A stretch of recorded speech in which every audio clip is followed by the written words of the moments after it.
Good afternoon, everyone. Welcome to NBPLA third annual legislative roll call in partnership with NBCSL. I'm Gregory Jones, co-founder and board chair of the National Black Professional Lobbyists Association.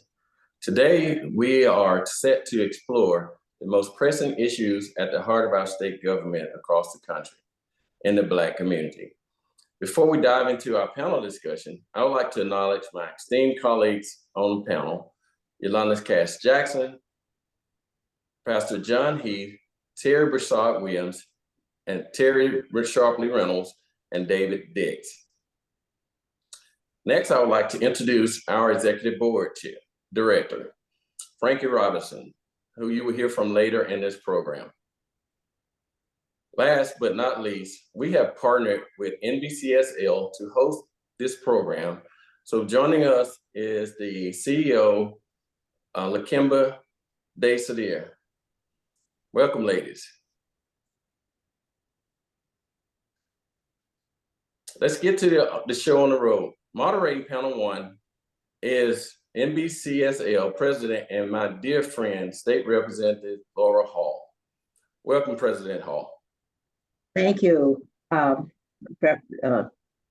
Jones, for the introduction. I am thrilled to be here today and excited to introduce our phenomenal panelists. Representative Napoleon Nelson represents Pennsylvania's 154th district, bringing a focus on technology, education, and financial literacy.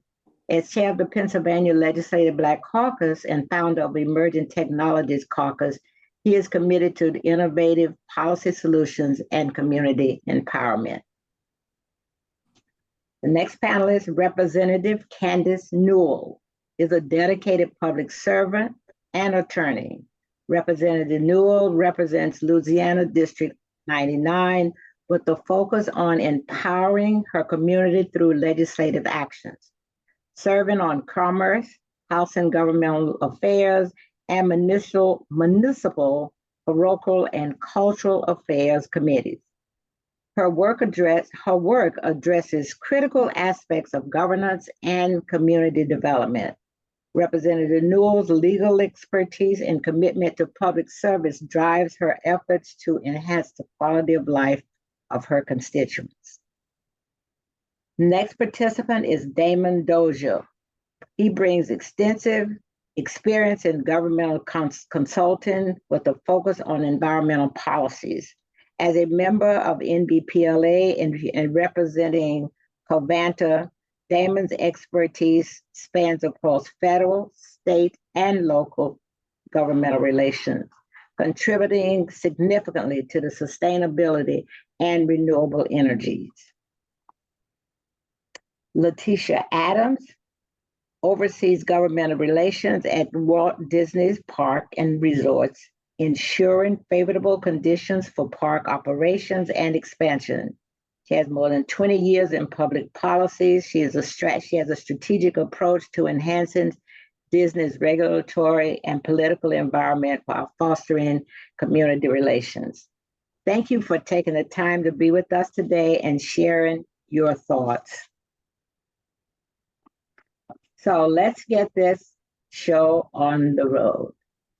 First questions. What are your top 3 issues that dominates your state legislature during this session, such as health, AI, education, energy? So that's the first question. What are the top 3 dominating your state legislature? And you may begin with Representative Nelson. Sure. Thank you so much. It is an absolute pleasure and honor to join you all. Here in Pennsylvania, the number one issue for us is and will be education. In Pennsylvania, we recently had a court decision that deemed our funding of public education in Pennsylvania to be unconstitutional.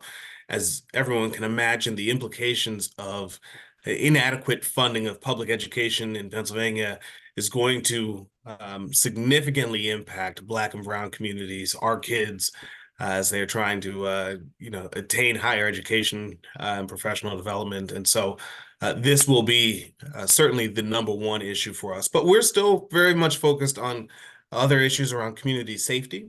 And always, especially as elected officials, we all know that if we don't have a jobs message, then we don't really have a message. And so not only the implications around artificial intelligence, as you mentioned, but just how we're preparing our workforce and how we're trying to provide adequate, equitable access, be it STEM education, be it just labor and working to build the infrastructure of the next generation for Pennsylvania, and ensuring that we have Black and brown folks who are able to get all of these positions and really fully participate in the workforce in Pennsylvania will always be critical. So it's a little bit of everything, right? There's real focus for us on community safety, education, healthcare, and certainly jobs.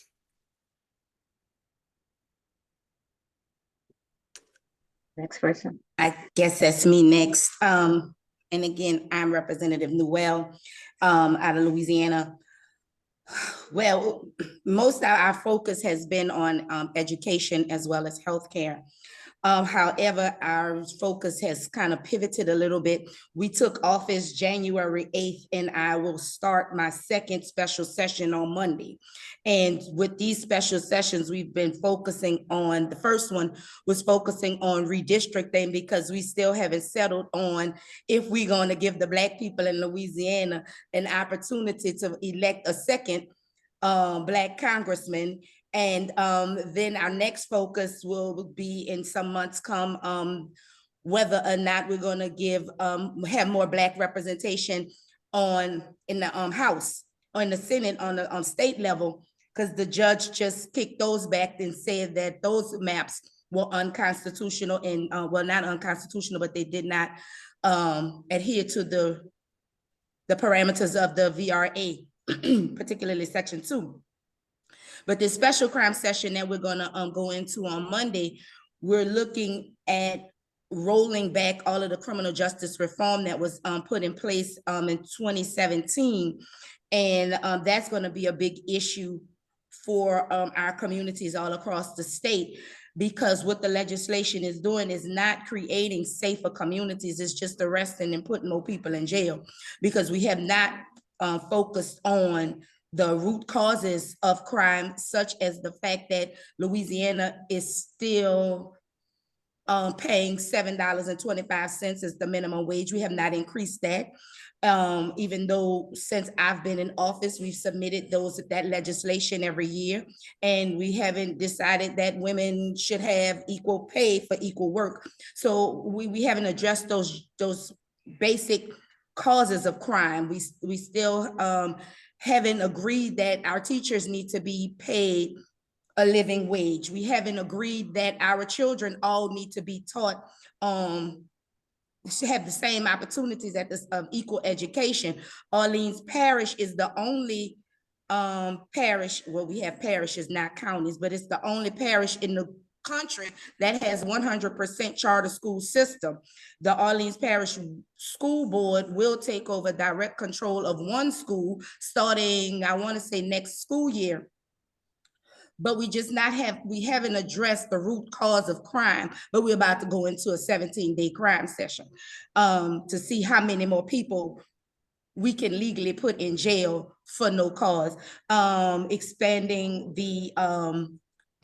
the parole period from 3 to 5 years, and taking away the opportunity for people who are incarcerated from earning good time. So it'll drop the good time to 15%, basically making you have to serve 85% of your time without a chance at real rehabilitation or having a chance to get out and come home. So that's what the focus is here in the state. Eventually, we'll get to stuff that matters, like making sure we get raising the minimum wage and making sure that folks can get Medicare without having a work component added to it, or not having to pay a copay, because that's also on the agenda. to pay a copay for Medicaid and Medicare recipients. It's a lot that we're facing over the next 5 months, but that crime session is what we're going to start off with on Monday. Thank you. It sounds like with you and Representative Nelson, even though you've been in session or you've gone into the second or third session, there's a lot of work on the table. And so then we will go, we know that how much effort it takes to even begin that process. So thank both of you. Mr. Dozier, tell me as the lobbyist what that looks like for you as you work through your work. Sure. So we work in the sustainability and in the environmental protection space. And so there are a number of things that are coming down the pike, or at least have already come down the pike, that we're interested in. I think first and foremost, we're looking at the implementation of the Inflation Reduction Act. That particular law set out a number of different tax credits for businesses and for local governments that are willing to make investments in clean energy technologies. So you're thinking about your solar, you're thinking about your wind, you're also thinking about, in our case, waste to energy. Those are very important to us. Treasury, the Department of Treasury has been issuing guidance in a drip fashion over the past few years since the law has been implemented. But we are very much interested in seeing the number of different ways that not only we, but also folks on the state level can take advantage of those tax credits. I think the second thing that we're looking at is landfill methane avoidance. One of the things that we're very concerned as we look at different ways to sustainably reduce, recycle, or repurpose waste is the fact that 66% of the waste in this country is put into landfills. And those landfills tend to be in communities that have environmental justice concerns. And also these landfills tend to emit large amounts of hazardous air pollutants, whether they be methane or other types of pollutants. And so certainly we've been talking to folks on the federal level to look at alternatives, some of which we provide, so that we can better protect the environment. And I think the last thing that I'm really looking at is community relationships. Most of our facilities that we operate are in communities where we not only want to be part of the community, but we want to be of the community. And so we spend a lot of time talking to different community partners, trying to see what their concerns are, trying to see how we can help the community, not only in relationship to our facilities, but just in relationship to need. I think both the representatives talked about job creation. That's something we're very much interested in. I think I heard some things about equity, that have been spoken about previously. We're very much interested in that as well. So I think those are probably the three top things: creating sustainable environments, making sure that we can sustainably take care of waste in this country, and of course, being good community partners. Thank you. So Ms. Adams, you've heard the previous legislators and Mr. Dozier. Tell us about your top three legislative issues. I think there's as you know, Walt Disney World is in Florida, and Florida has been different than most places. So what Florida should be focused on maybe is not what Florida is focused on right now. Florida has property insurance issues. Florida has educational issues, but they're not being approached in probably the most prudent manner, or a manner that actually addresses how children will actually learn. It's actually about stifling them more. So this is a challenging time for us in Florida, and eventually this too shall pass. From our perspective, from my employer, we've always looked to be great corporate citizens. So we're looked to really continue to be that good corporate citizen, and to continue to invest in the community, find ways to, as things are not looking so great for our people and our communities, how can we further entrench ourselves in the communities and meet those needs that are not being met by legislative laws and not being met by appropriations that aren't coming home. But yeah, I mean, some of the examples that were given is AI and social media. I'm sure you all have read the stories. There's this over exuberant need to now want to police how parents do things or don't do things. First, the parents were free to do the things, but now parents can't do the things. it's a lot going on here that is somewhat backwards, but you know, this too shall pass. Right. And so as you think of it in terms of the approach, I'm just asking in where you are in the environment, your environment, how do you manage that within your communities outside of the environment where you work? How do you help them to adjust or to realize what their roles should be? I think for us, it's just continuing to be that good corporate citizen. There's lots of needs in the Central Florida area and the 5-county area around us, and truthfully statewide. Like we've done a lot. We have a ton of corporate or nonprofit partners, everything from Second Harvest to making sure food banks are full, Make-A-Wish, granting kids who have, you know, end of life wishes, to the Boys and Girls Club and providing supplies and whole new buildings if we have to, making sure those needs are met, because they're not being met now with the current state of appropriations that aren't coming down from the state because they're focused on other things. So we try to fill those needs where we can. Thank you.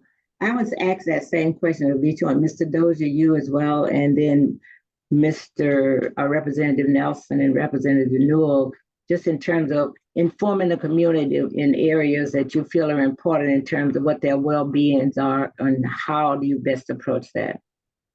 I'd like to affiliate myself with the remarks of Ms. Adams. I think we want to be good corporate citizens, and certainly we want to support our communities where there are gaps. And I would encourage folks here on the state level to reach out to us at Covanta.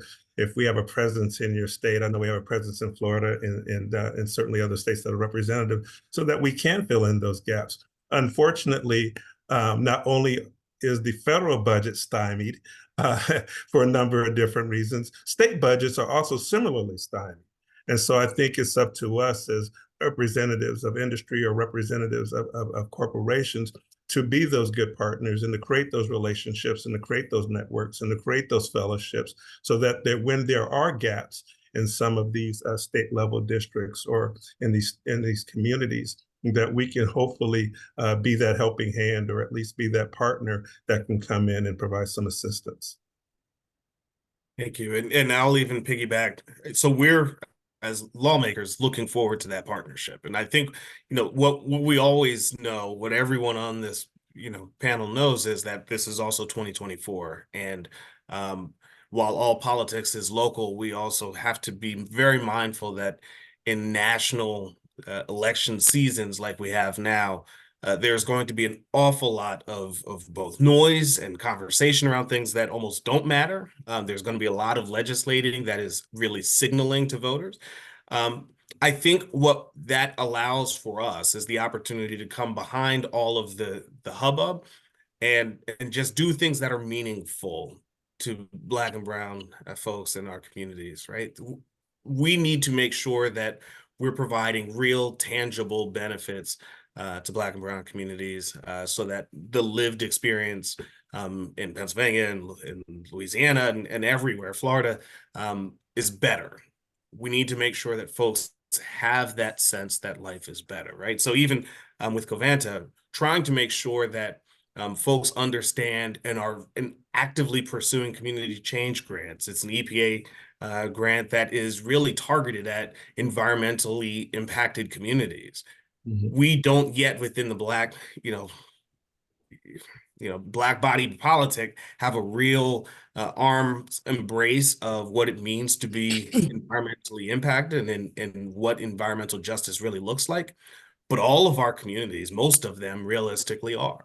And so we get the opportunity now to really try and use the system, use advocates that we have in our states and federal levels, to focus on not culture war items, but focus on real tangible, neighborhood to neighborhood pocketbook items that can both put people to work and, again, improve the lived experience for our communities. That has to be our key, because that will be what will make 2024 successful or a brutal failure. That's our responsibility this year. Representative Newell?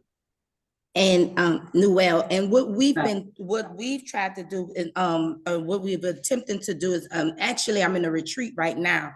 And before I jumped on, we had a meeting with our pastors from across the state, because as we all on this call know, is that we had change. It all started in the church, especially during that civil rights movement. The message to our communities went through the church. And so what we've been trying to do and working with our community is meet them where they are. And all people cannot make it to town halls that we have in our districts on a Wednesday or a Thursday, because they're trying to work that second job that they only making $7.25 at. So we've asked the pastors to start communicating and working with us to help spread that message. And our community activists, we've been sending them our messaging just so that we can constantly in the ears of the people who have their hands on the pulse of the community, so that they know what we're doing. Because by it being so few Black caucus members in Louisiana, we not only have to represent our districts, but we have to represent the Black folks that's in other people's districts too. So we have to try to make those good community partnerships and make sure that those organizations are being good corporate partners to our citizens. We have a lot of plants and chemical plants and oil refineries in Louisiana, and they're in the poorest, Blackest neighborhoods in the state. And we know that it's health issues. We know that area is called Cancer Alley.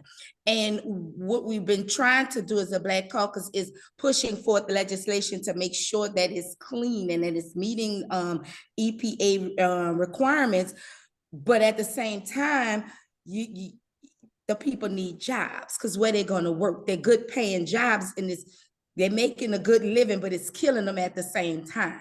So we have to constantly work on all issues. We unfortunately, our state is clouded and distracted by the national rhetoric, but we have a whole lot of at-home issues that we need to address, and it's constantly fight after fight. Is as I told you, we're preparing for this crime session, but we're also at the same time trying to fight against an appointee of our governor who thought it was a good idea to turn down $71.2 million in the summer supplemental food stamps. And I'm in New Orleans, but the district that I represent is a food desert. It's a food desert, and we're not giving you any money to buy the food that you can find. And that's the battles that we're facing, and just trying to work with our corporate partners here to help us push back on those kind of issues. But it's just grabbing everyone to make sure that we can get our messages out, because we don't own the media. So we have to get our message out as best as we can, and that's going back to what we know and touching the people that are in the communities, that's boots on the ground every day. Thank you so much. I've just received notice we only have about 3 minutes left, and I probably have used up 2 of them already. But so the final question is, I would ask each one of you, someone from the advocacy side, is that important? Does that work? Do you see that as an important part of the legislative process? And the other part of the statement that I would ask you to make is, how can Black legislators and Black lobbyists work together to maximize the impact and the influence that we would like to have in our state governments? So each one of you get a statement pulling both of those items in, and we will be finished. And I appreciate the opportunity to be with you. We'll start with you, Mr. Dozier. Well, thank you for the question. I'll answer the first one. Yes, very succinctly. Lobbying and advocacy days do work. Prior to my position at Covanta, I was the legislative director for Congresswoman Juanita Milner McDonald for several years. And before that, I worked for Senator John Kerry of Massachusetts. And I will tell you that we spent a lot of time in the office going through constituent mail and trying to figure out where the pulse of the people were, and trying to be responsive to the people of to those voices. I think that one of the things that our community suffers from in certain pockets of the country is a sense of frustrated apathy, right? Nothing ever happens, and so I don't have to do anything, or I don't have to say anything.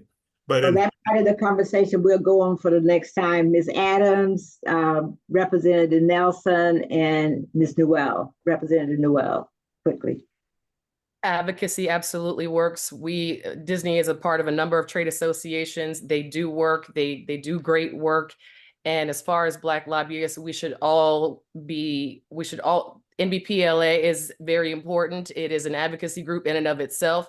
Everyone should be a part of it. We should all support each other. The camaraderie that this group has and it supports is very important. To be seen and to be heard is part of it. Thank you.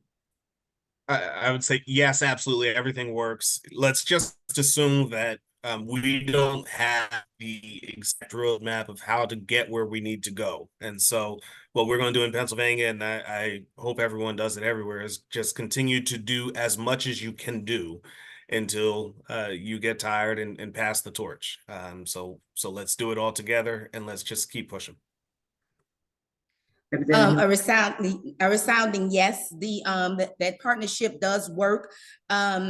Ms. Frankie has been up at the Louisiana legislature quite often, and the data and the advocates that she brought with her and the people who came helped us get past some vital legislation about doulas and midwives, because we just got to 21 women in the legislature. So trying to explain what a doula was to a man was really hard, no offense. But so that advocacy works when you have people that come up there telling you the truth, and they just bringing hard facts and true evidence that to us, so that partnership works. It helps us get helps us get our messaging through to the people that we represent. But also they the advocates and the lobbyists bring in information that we just don't have time to collect ourselves, or that we just don't know is out there, because that's not something that we do every day. I can't tell you how to run a park, but I can call Miss Adams and she could tell me how. I can contact Mr. Dozier. He could tell me everything I need to know about EPA requirements, because that's just not something I touch. So those relationships are vital to what we're doing every day, trying to represent our people. I couldn't have asked for a better summary. Thank you so much, Ms. Newell, Representative Newell. So thank you for all of you, each one of you, for your rich and vibrant discussion on these issues.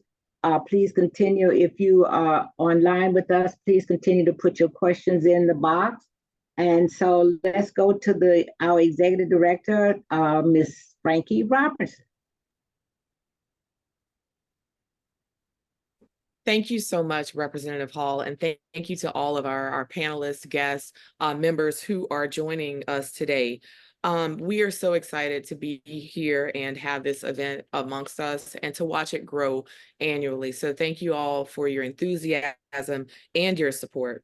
So after hearing today's enriching dialogue, we invite you to join NBPLA or renew your membership if you need to do that to continue forward. NBPLA is the perfect organization for lobbyists, government affairs professionals, elected officials, and policymakers across the spectrum. You can follow the link in the chat, or you can take a moment and just scan the QR code on your screen and sign up today and take advantage of the many benefits that NBPLA has to offer. So thank you. Our next panel is moderated by Yemi Adewumi, and it promises to shed light on the interplay between federal policies, politics, and state legislatures. Yemi is the founder and COO of Plural, a partner company, sponsor, and dear friend of NBPLA. Plural provides cutting-edge legislative tracking software that government affairs professionals have been raving about. At the end of the webinar, we will share an exciting opportunity to learn more about their valuable AI-infused legislative tracking software to streamline your business operations and increase revenue and efficiency. Welcome, Yemi. Thank you, Frankie. I'm excited to facilitate our next conversation. So I'll bring our panelists to the stage. Joining us is first, we have Representative Anthony Daniels of Alabama. As the first African American and the youngest senator in Alabama's history. I'll just ask Representative Daniels to go on mute for a second. Okay, great. Representative Daniels champions education, healthcare, and economic development. His leadership is marked by bipartisanship and a commitment to fostering vibrant communities and economic opportunities in Alabama. Next, we have Representative Keturah Herron of Kentucky. Making history as the first openly LGBTQ person elected in Kentucky's General Assembly, Representative Herron is a passionate advocate for juvenile justice reform and policy change. Her leadership in enacting Breonna's Law showcases her commitment to societal transformation and youth empowerment. Next, we have Tyrone Sanders joining us from NBPLA. He is the founder and managing director of Obsidian Advocacy Group. Tyrone leverages over 25 years of experience in legal, corporate, and governmental arenas. He's a strategic influencer, and his work across various sectors underscores his dedication to client success and policy advocacy. And last but not least, we have Shaka Coleman joining us.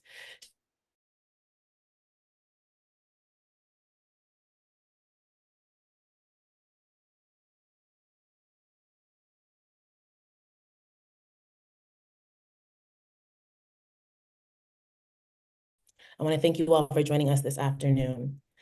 To kick off this discussion, we want to explore how the political dynamics at the federal level of government might impact state legislatures this session. So I want to go around and ask each of you, similar to the last panel, what are the top 3 issues dominating your state legislature this session? I'll want to start with Representative Herron first, and then we'll go to Representative Daniels, Shaka, and then Tyrone. Yes, thank you for having me. And you know, some of the same issues that we heard from the last panel are some of the issues that are plaguing us here in Kentucky.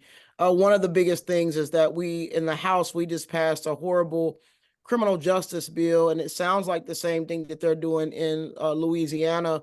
Most folks are going away from the 90s policies of 3 strikes, and here in Kentucky, we just passed a bill out of the House to do just that. And another thing in that bill is to basically say any type of a violent crime that folks would have to automatically do 85% of their time.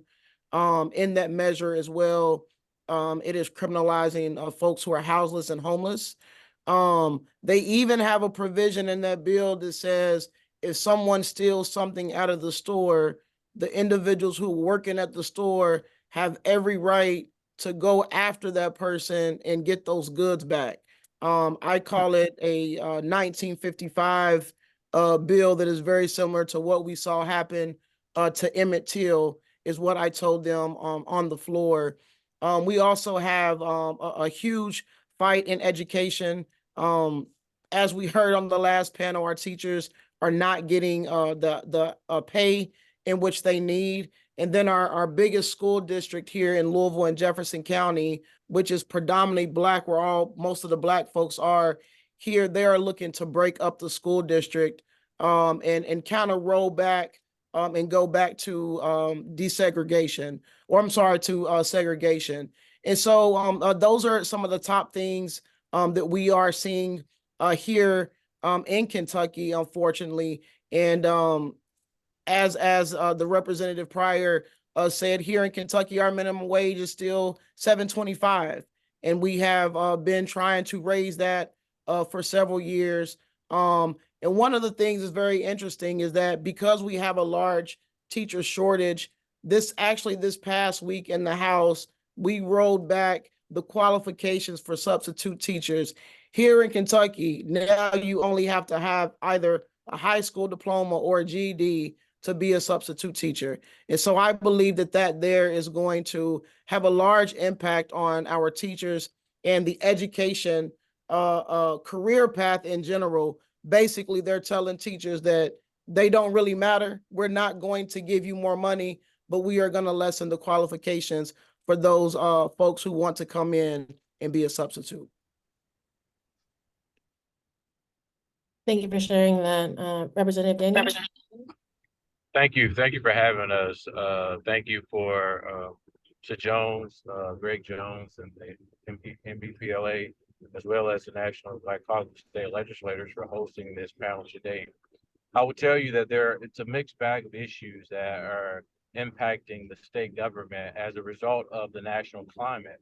What we're seeing, because it's a presidential year, you're seeing more red meat pieces of legislation traveling through the legislative process. One in particular is one that impacts voting. We have what they call a ballot harvesting bill that will criminalize individuals that assist others with absentee voting. Our colleagues in the Alabama State Senate dealt with this piece of legislation last week. In the State House, we will be dealing with this legislation very soon. We also, our CRT is back up in front of the Alabama legislature, and as well as school choice. I know that many of the states around us have been, and throughout the country, have been dealing with school choice bills across the country. We are fighting against a lot of the school choice, the school choice legislation. There are a couple different pieces of legislation, one of which would totally take it would take a lot of money from the Education Trust Fund budget to fund public schools and others related activities relative to public schools out of the education budget. We're one of the few states, we do have two budgets. We have a general fund budget that funds corrections and Medicaid, and then we have a education trust fund budget, which should be funding things that are related to education. And so now this school choice voucher program is one of the biggest issue of this session. The governor, the Speaker of the House, and the pro tem has prioritized this issue. However, the interesting thing, dynamic, is that many of them have a different definition of what school choice is.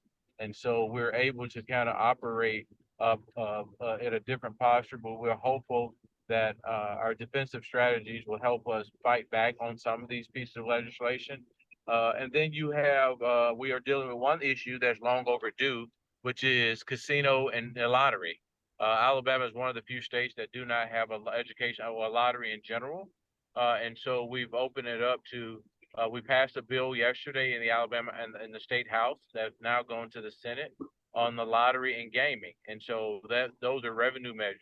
But we have to we are making certain that we are paying attention to the revenue sources, where those revenue sources are going, to ensure that it's not funding some more of the craziness that we see that's existing within the Alabama legislature and legislatures across the country. And so that's just a small list of very important items that are very detrimental to our community and impacts our community negatively, because it doesn't, it's not something that we were included in on the front end. Now, we were included on the gaming bill on the front end because they don't have enough votes, and we try to leverage those type of opportunities to stop some of the bleeding or water down some of the other pieces of legislation. But the legislation that I've mentioned to you will have a direct and indirect impact, even on elections in Alabama regarding absentee, because a lot of our communities, people in our communities that work full time, we don't have early voting. Where you either do absentee voting, which you have to have, have an excuse or put an excuse down for absentee voting, or you have to vote the day of, and so it's not a holiday. And so it's very difficult here in the state of Alabama, and this absentee voting bill can negatively impact our ability to pick up this new congressional seat in November. Thank you, Representative. I'll pass the mic to Shaka. So much like everybody else, education is really dominating our state this session. Both chambers have identified reading proficiency as a top priority. Nearly 1 in 5 Hoosier third graders lack basic reading skills. And last year, I think we had over 14,000 children who did not pass our state's reading test. So there's some legislation that's been introduced that models what was kind of dubbed as the Mississippi Miracle, which essentially provides increased early interventions for students who struggle to read. But if you don't pass the state reading exam in third grade, and there are a couple of caveats to that, you may eventually be retained. So there's a lot of pushback against the retention portion of that because obviously it's going to disproportionately affect Black and Brown students. The second issue that we have, that's really a priority, is expanding work-based learning. I think, during COVID, we lost a lot of that skill, and probably prior to COVID, we lost a lot of high skill manufacturing here. So states are grappling with how to bring that back. And there's this sort of skills-based block that we don't have. And so we're trying to prepare our high school students to obtain certifications, or if a four-year institution isn't right for them, we want to provide them with technical training so that they can enter the workforce and be better prepared for the workforce, which kind of goes hand in hand with our third priority, which is legislation that supports business and job creation. Indiana is a very business-friendly state. I think yesterday they announced they're like the second business-friendliest state in the nation. So we want to attract and retain employers, and we want to provide skilled workers so that we can fill high demand jobs. We're trying to get semiconductor factories in the Hoosier State. We're trying to bring those jobs here into the Midwest. And our state, like many Midwestern states, suffers from brain drain. So we want to make sure that our students can fill those highly skilled positions in the industries that we're trying to attract. Thank you, Shaka. It's great insight. Tyrone? Yeah, good afternoon, everybody. Just want to again thank NBPLA as well as NBCSL for this platform. I think it's extremely important that we've come together today to talk about these prevailing issues in our state legislatures. I think it's not lost on anybody here that 2024 is a pretty important election year. So in Michigan, the issues that are dominating, our state legislature tend to be kitchen issues, that the electorate cares about, namely things like the economy, jobs, taxes, healthcare, education. And, one of the reasons that these issues are particularly pronounced in Michigan right now is because Democrats were able to move up their presidential primary to second in the nation, which is coming up on February 27th. So, our airways as well as our mailboxes have been full of messages about these topics. Since the beginning of the 2023-24 legislative session, the Democrats who maintained or who took the majority during that election cycle for the first time in the Senate in over 40 years, and for the first time in the House over 16 years, they've really focused on enacting popular policies with their base around issues such as right to work, prevailing wage, clean energy reform, election reform, child care tax credits, reproductive rights protections. Have made, really record investments in K-12 education. It's interesting to note that, the focus on these kitchen table issues kind of took a backseat in Michigan this week as the House just yesterday deliberated and passed on an anti-hate speech resolution after a member of their chamber actually reposted racist replacement theory doctrine on his Facebook page. As a consequence of that action, the speaker, Joe Tate, who's the first African-American to ever hold the speaker's office, he ultimately removed him from his committee assignment, seized his office budget and his staff. So interestingly and thankfully, that resolution passed overwhelmingly in a bipartisan fashion. So that was a good thing. So this is an election year for the House of Representatives, and they hold on to a slim 2-member majority. And so I think that you're going to see a continued focus on, again, those kitchen table issues that people really care about. Priorities for them continue to be things like economic development, really utilizing Michigan's past prowess in automobile manufacturing back to the state, back offshore, so that they can actually get into some of these high demand, high tech industries, and again leverage that manufacturing prowess. Also, I would say, jobs and workforce development are always going to be key, because even though we have people that have a manufacturing know-how, many of the jobs of the 21st century can utilize and leverage some of those manufacturing skill sets, but a lot of retraining also has to go on. And so the state is incentivizing businesses to do that training, but also to hire those workers. And like has been said, I would say the last thing is education. The governor, for example, in her state budget, in her State of the State address recently indicated that she wanted to pursue policy to provide free pre-K for all Michigan fourth graders. Now, 40% of Michigan fourth graders today actually don't attend preschool. And the reason why is primarily it's cost prohibitive for many Black and brown families. And so this is going to be a game changer. It's going to certainly begin to prepare those kids as they enter kindergarten, and ultimately this is going to be the workforce of the future. So those will be kind of the three key areas that you'll see maintained focused on throughout the course of this year. Great, great. Thank you all for sharing those insights from your respective states. We're a little bit short on time, so I'm going to ask the last question. I'm going to ask you all to project into the future and make some predictions for us. What are some emerging policy topics and issues that we should be looking towards? What are opportunities for Black legislators and Black lobbyists to have influence in those emerging topics?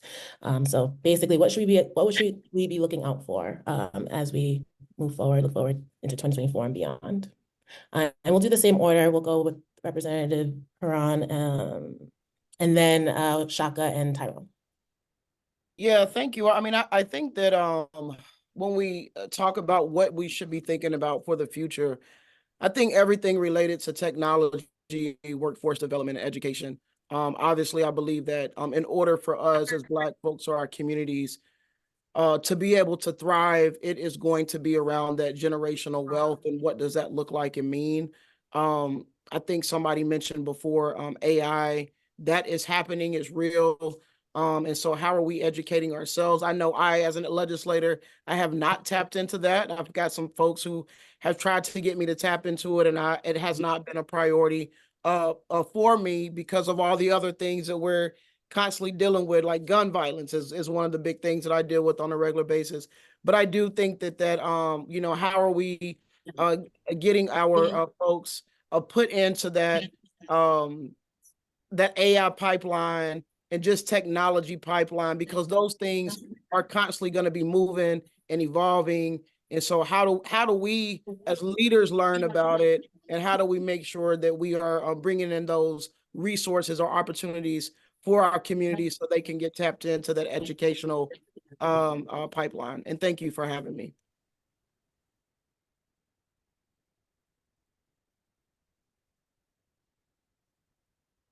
So I'll jump in on that, Representative Huron, because as a lobbyist, it is really our job to be the first line of defense for companies to explain this technology to lawmakers and then to assist with legislative solutions. So AI and cybersecurity, they're really, really important to companies, and those companies provide those jobs to communities.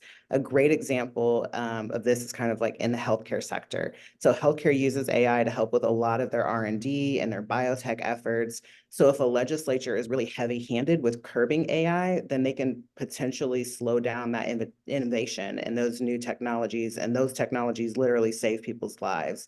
So I think it's a great opportunity for Black lobbyists to provide another vital service to their clients.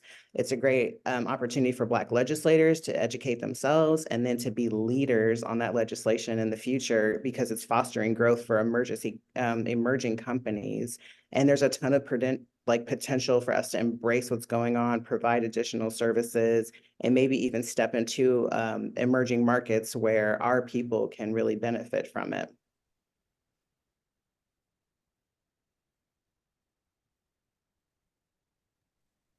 So some of the things that I think will be coming on the pike here soon, we're focusing a lot on innovation and funding and trying to attract technology companies to certain regions within the state. We're beginning to see a lot of the technology companies that are out of California and other places to start looking to the South and making investments in the South and as well as venture capitalists. We've had pieces of legislation that allow minorities to participate to the venture capital world with the public-private partnership to make investments in startup companies, technology companies. We have what they call Innovate Alabama, where we have one of our funds is like $100 million fund that we've got received from Treasury, as well as a $25 million fund where we give out money for startup companies for mostly minority-owned companies and disadvantaged companies. And so I would say that you'll see more of those investments in state legislatures to be able to have a private partnership for business. The other thing that I see in some, particularly our state, from an education standpoint, we're looking at trying to make more investments in pre-K, and we are not at a universal pre-K level yet as a state, but we're beginning to focus a lot of our attention on education on the front end, and then workforce development in the middle school level. Some of your states are probably already there, and those are some of the things that we're focusing our attention on right now to create opportunity in areas that have been overlooked and underinvested in.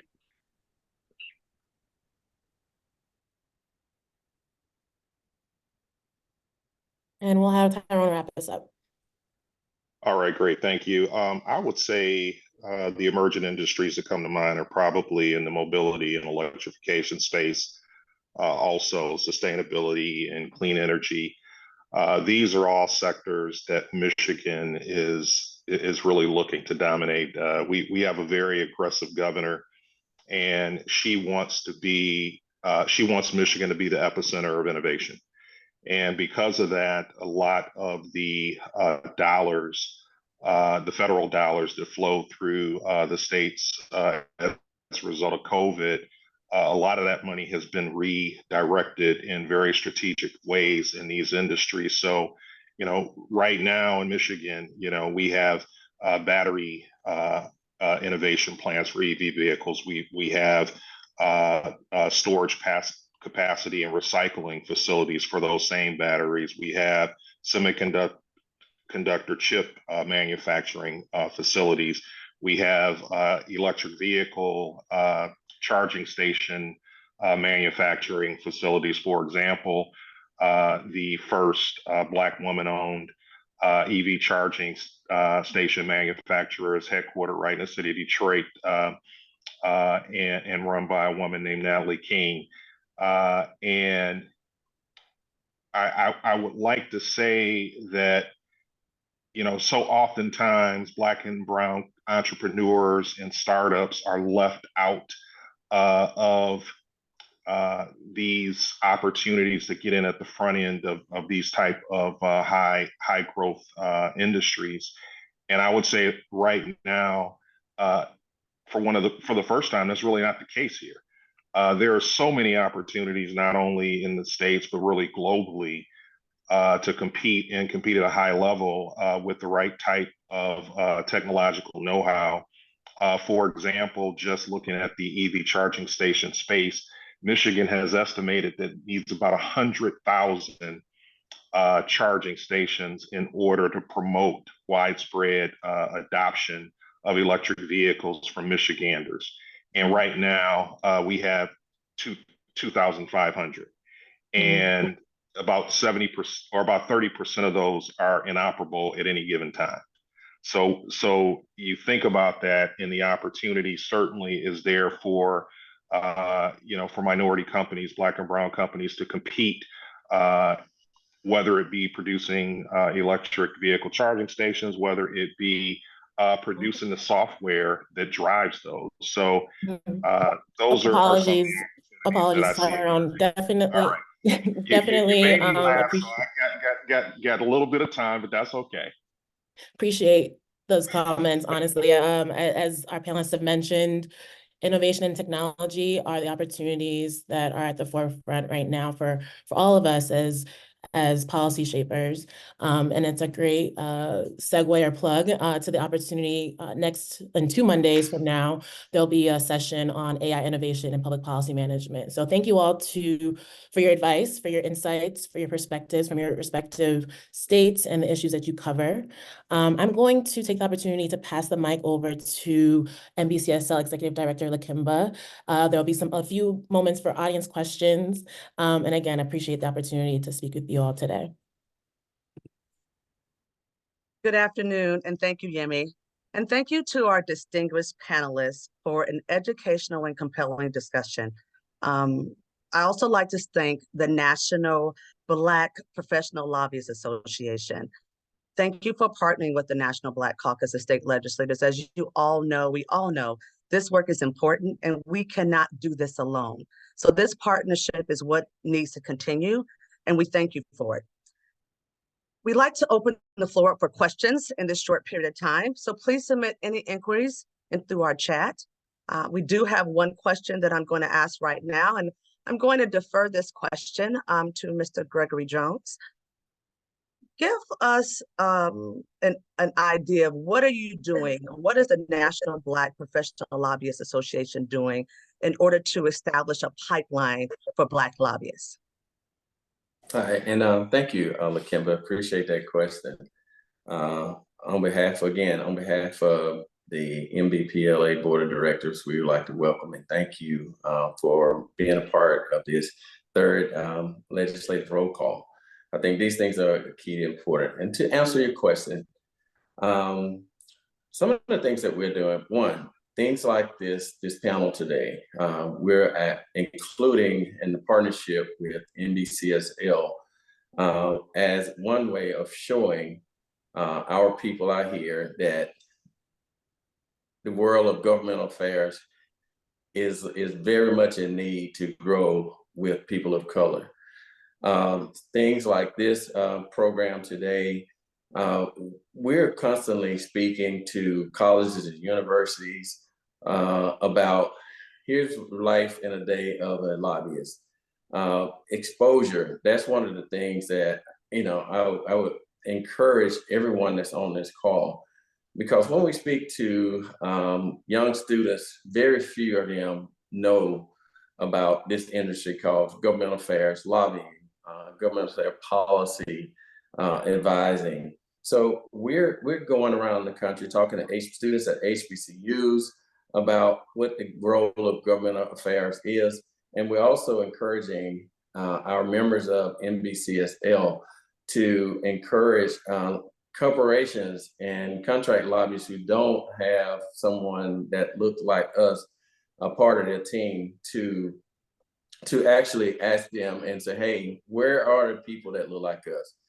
We would love for you to have a more diverse firm. We would love to see more Black people working with you. And those are some of the things that we're kind of pushing and advocating for, to bring more exposure and to help grow the network of Black professional lobbyists across the country.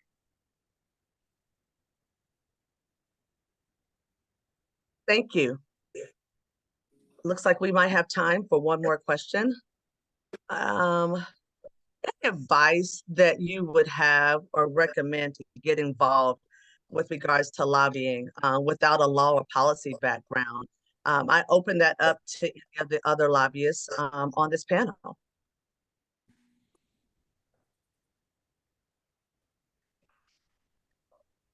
Okay, I get to choose. Shaka, I choose you because you're from my state of Indiana. Well, I will say this, you have to have great relationships and sort of understand what is needed for community. You don't have to be the best policy wonk or a genius on any level. I will tell you that even as an attorney, it's not rocket science, okay? But even if you have a passion for it and if you make those connections, if you sort of understand what the needs are, then you'll be successful. Thank you. Before we wrap up, does anyone want to piggyback on that? Elected officials, what are your thoughts about Black lobbyists? How you can be more supportive with Black lobbyists as well? Representative Heron. I'll jump in. So I started off as I was actually a lobbyist for ACLU, and so definitely was dealing with issues that were related, a lot of social issues and issues related to community. And so that is really where I learned about policy and that policy making. So what I say to folks, if community wants to get involved, I think one of the first things is starting to go and meet your legislators in general and talking to them about whatever issues it is that is lobbying. And once you get comfortable and learn that and start building those relationships, then if folks wanted to go into that career pathway or professional, that's what you're actually doing already, is when you're going to talk to people about the everyday issues. And so that's how I started out and learned the ropes of politics. Is started off as an advocate and then a lobbyist. Thank you, Representative Heron. Damon, would you like to close us out with that question? Sure. I would just note that lobbyist is an action word, right? And so get out there, go to the community. Don't sit at your desk. Don't sit at the video screens, as lovely as you all seem on the video screens. Really go out and beat the bushes, as grandmother used to say. Meet as many people as you can. Try to join as many networking groups as you can. Not only this one, but certainly local chapters of your NAACP, your National Urban Leagues, those types of groups, to become more engaged. We're all on the same team in 99.9% of the cases. But we can only make it to the finish line if we're working in unison. So I think ultimately it's really up to us to energize our community. And part of that is just by getting up and getting moving. A lot of great questions, and I'm going to defer to Frankie. I know we're at time, but again, thank you again for this partnership, Frankie. Thank you, Lakemba. We appreciate you, and we appreciate all of the engagement and support for this conversation. We are truly at time. So unfortunately, we will not be able to take any more questions. However, this is just really one conversation out of many that we plan to have. As many of you may have noticed, there are answers to some of the questions in the chat that we've typed on the Q&A. So please take a look there. And if there's any questions that we're not able to get to that are still unanswered, we will certainly proceed with answering those. We can send those in our follow-up.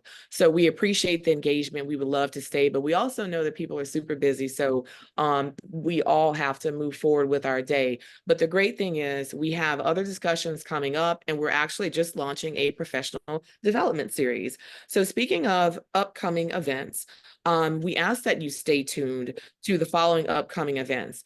As I shared before Yemi spoke, we have an amazing opportunity made possible by our sponsor, Plural. They're hosting a free webinar called AI Innovation in Public Policy Management.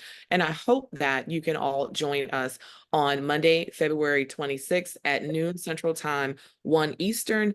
I promise you this webinar will not disappoint. It will be phenomenal. Registration is open today. As a matter of fact, the link is presently in the chat. Morgan, if you can drop it again, that would be great.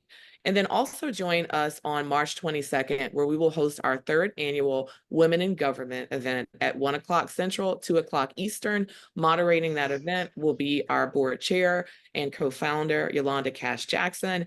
And we have an amazing lineup of panelists who are going to be joining us for that. Please also remember to follow us on social media. We are NBPLA.org. And last but certainly not least, we want to thank our corporate partners, Amazon Pharma, Capital One, Vertex, Stride, Alabama Power, Plural, Block, Turo, Becker, the Jones Group, and Levitate Legal. Thank you so much for investing in our work. And if you would like to see your company highlighted here to invest in our work with an amazing year ahead that we have planned, please don't wait. Email me today, frankie@nbpla.org, for more information to discuss how this partnership can be mutually beneficial for both organizations. So thank you so much again for joining us. Again, please follow us on social media at NBPLA.org, and I hope you have a wonderful day. Have a great weekend, everyone. Thank you for joining.